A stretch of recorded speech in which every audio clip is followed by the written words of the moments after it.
Hello everyone, and welcome back to Drifter of Darkness. I'm Havoc. Today I'm actually going to be doing a movie review. Now this is going to be on a short film. This film was made by a couple of friends of mine, Amanda and David. Amanda sent this film to me and wanted me to critique it. I figured I would do this as a video, let them know what I thought about it. I figured I would let you guys know and let you go actually see the film if you're interested in it. It's about 12 minutes long, maybe a little over that. The things that I did like about it, the acting was pretty good in it. It felt fairly believable. There's a couple of times through the film, and I see this even with big name movies as well as the indie films, you get these parts where you're not sure how to react to what someone's saying, or when you say it just comes out wrong. But overall, I think the acting was a pretty good job. The story and the concept, while not very... it's not super original, it's still just kind of a slasher film. It's got that, oh, we're out in the middle of nowhere and we're gonna be attacked and all this kind of stuff going on, but it was good. Something else that I did like about the film was the camera angles. A lot of the camera angles were actually really good, really well thought out, really well planned. Something else that I thought about while I was watching this was they actually thought about putting music in, and I think a lot of times music, camera angles, these are things that can make or break your film. That is half the battle, in my opinion, for an indie horror film, especially if you're doing a short film, something for YouTube or something like that. That is a big part of it. Things that I think could be improved on or need a little bit of work.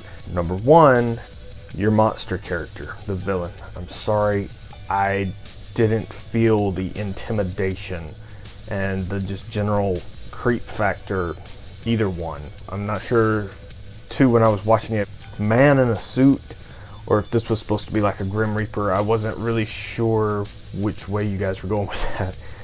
I would definitely get somebody that might be a little bit bigger or just have more of that like creepy body movement to really sell the idea of the freakiness of the bad guy in any, and this goes for any like horror film, indie horror film, that sort of thing. The other thing that I kind of wanted to touch on with this one is the atmosphere of the film itself.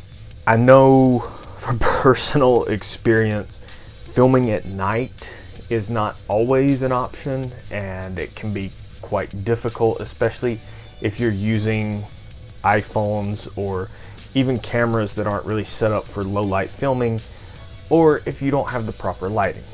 That being said, I understand why the whole daytime thing. However, the film itself was supposed to feel like you're isolated, out in the middle of nowhere.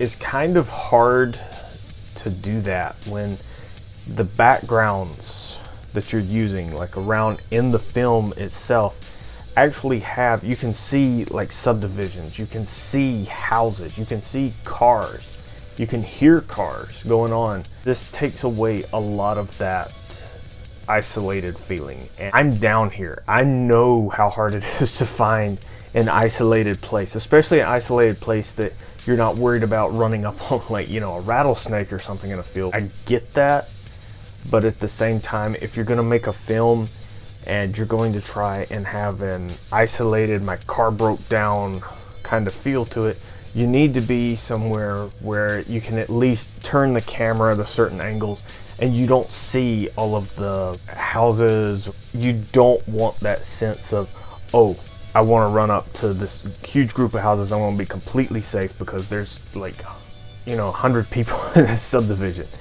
And like I said, I know that that's difficult to do around here because there's a huge population. For those of you watching that aren't necessarily familiar with South Texas, and a lot of people think that South Texas ends at San Antonio, and we are way below San Antonio. So this was probably my biggest problem with the film. It's just, it's supposed to be an isolated feeling, but when you can hear the cars passing in the background and there's so many houses and the houses look occupied, so it's kind of...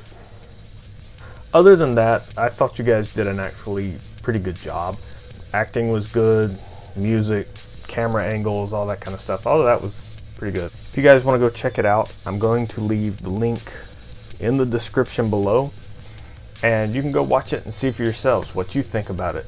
If you want to, either comment there or come back and, you know, leave a comment on this video and let me know what you thought about the film. I will see you guys next time on Drifter of Darkness. I'm Havoc. Stay scared.